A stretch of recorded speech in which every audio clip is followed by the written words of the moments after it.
first thing to tell you is that Ulf has spent or has used his 10 points. And if you thought he was weird before, now he's super weird. And Ola, It's getting started. You and I talked a little bit about some things Yeah. for your character. One thing that we agreed on was that you Yeah. need instant change and you want it to be partly involuntary. In other words, your character can do it when they want, but it will also happen sometimes when they don't expect it. And that would be to be in and out of the cosmonaut suit, seemingly out of nowhere. That is an involuntary at this level is 4 points. Yeah. And another thing that we thought about, you talked about telepathy as something for your character to develop. And one way we can do that is to build a very small version that you will add to as you go, so we actually see your character developing more powerful telepathy as an incremental thing. Yes. And if you want to do that, I found it, and again, it involves more involuntary things, which I thought you might like. And in this case, if you could begin with 2d6 of telepathy that is fully involuntary. And right, which seems kind of cosmonaut. And you could certainly develop a better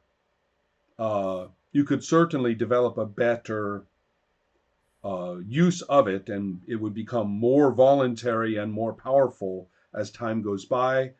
And it also, once it gets big enough, can go into the elemental control, at which point it would become very big in effect.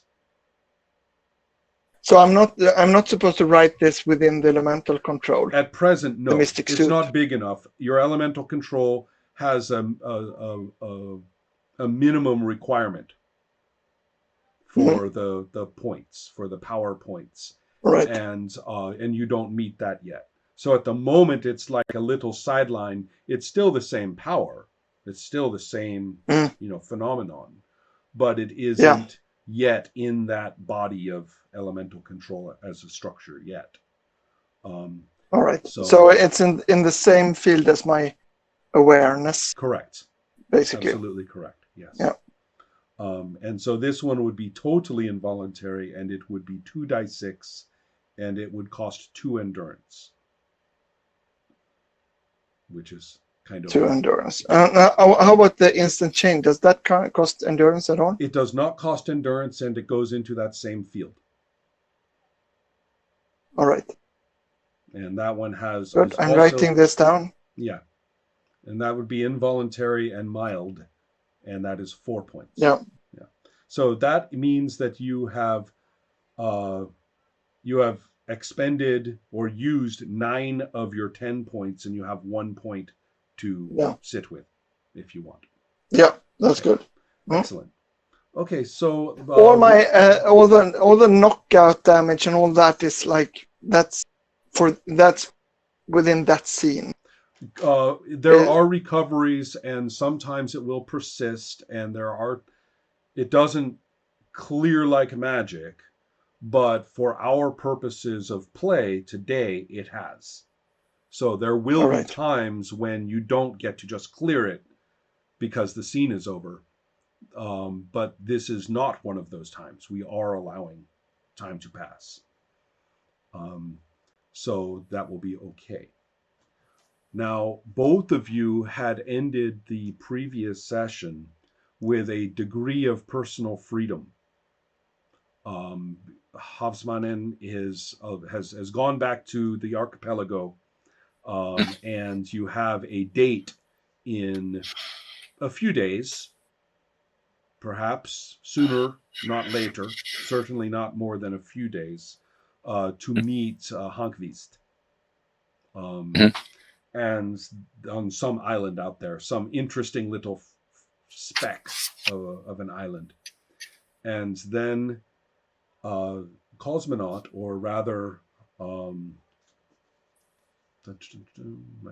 Carl Henrik, is at his apartment and has done a little bit of emotional house cleaning. Yes, I removed one photo. Mm-hmm. And I also think that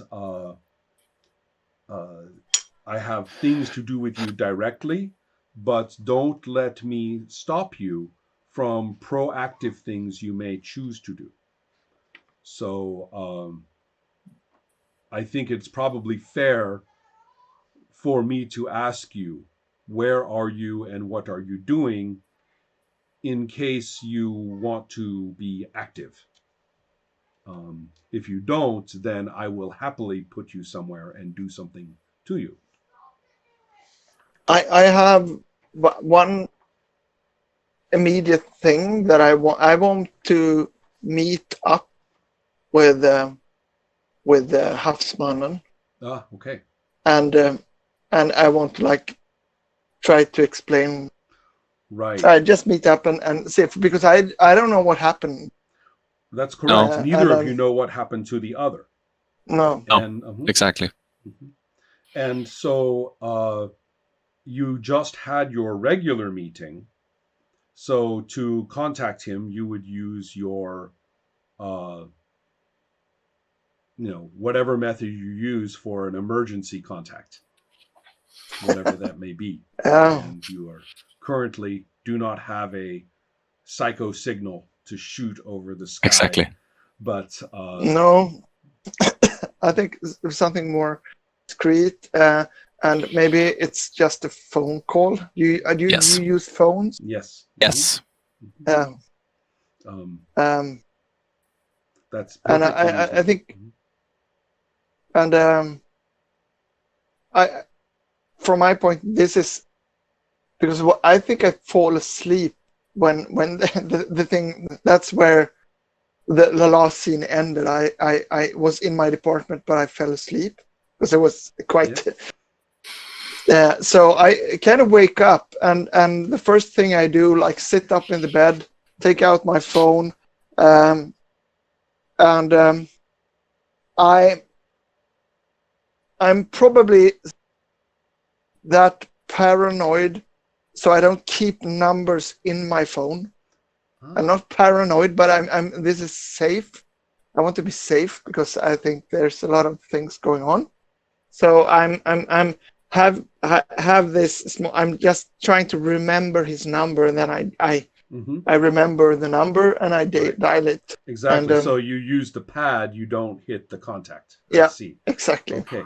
So in that sense, since the time of day is almost certainly not on the work clock at the moment because of your interrupted and uncontrolled sleep, Ulf, do you care greatly about where you are when you get the call, or can I suggest something? Yeah, you can suggest something. Well, I just like the idea that we get to see you on the job. And so you would be doing a taxi boat run, probably of the less interesting kind. There are groceries that you are bringing out to some older people, or something like that. So maybe the kid who goes out to get their groceries goes and rides on your boat to go to there's I'm not sure if there is a store out there in the Southern Archipelago. There may be a small one at yes. And so it's a ride within the archipelago to do that. And so the thing I have in mind, of course, is that we all know that you drive with both hands and safety first, right? So you would get your call and put on your headset and keep driving. And so and I have and a lot of wind probably in the microphone. Yeah, exactly. Yeah. So it's these boats often have a cover so people can sit inside. I mean, without being too big. I'm thinking of the one that I rode out to Hallstina in the Stockholm archipelago. So so I don't know. I mean, it's your boat. You can tell me what it's like, but I suppose however you would like. Okay, so you get the call, and I assume it's reasonably good news to hear from Carl Henry. I think I think I said I said, hi, it's me. That's my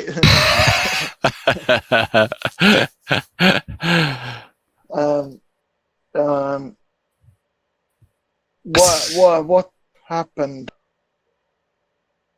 Well, start. Oh, I can go first. Sandeep is okay. Oh, here's Sandir, by the way. We screwed that up. Sandir. Yeah. Okay. Mm-hmm. Sandir.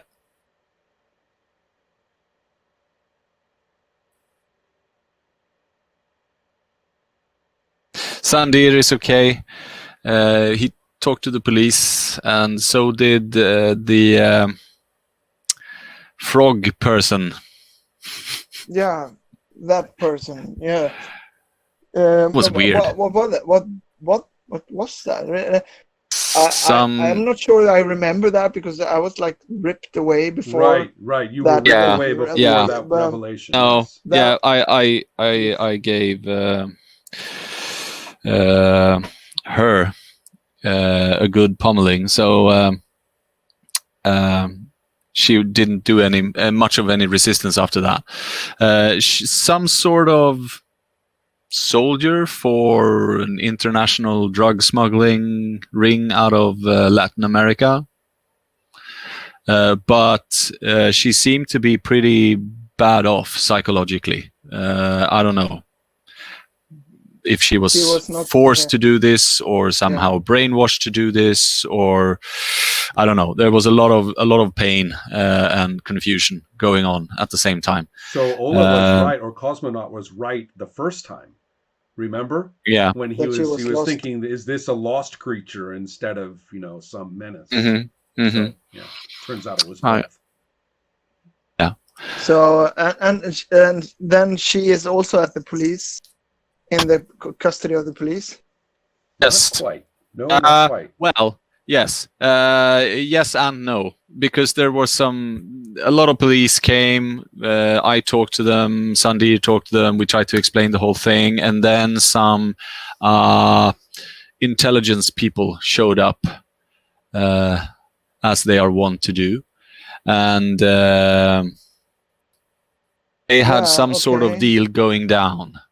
I don't know with whom or exactly what was agreed upon, but the Vasquez was her name, right? Yeah. They sort of took her away. Yeah, the impression that you guys got, which I think was accurate, is that there was a trade. One agency got you, and one agency got her. Yeah. More or less. They sort of took her away, so she's kind of lost again. There you go. I'm sending an image of my boat in the chat. Excellent, thank you. The separate chat we have there. Perfect. So yes, Ola, I heard you on that, and I think it's a good insight that in many ways that she is lost again. Especially what was her name now? She was if it was Ines or Irene or something, Vasquez. Yeah, I have Vasquez. The first name was actually Irinu, which is Irinu. Okay. Irinu with an accent on the U, and then Vasquez, which is the traditional Spanish spelling with an accent on the A. Yeah. So, Irino Vasquez, she has been taken away by another agency, and Sandir is in the custody of the police, or he's actually not. He's just a victim of something, right? Oh, absolutely. Yeah, he's in a child protective. And there were social services involved, etc. So he seemed to be in good shape, and I stayed there for as long as I could. Certainly not under arrest. No.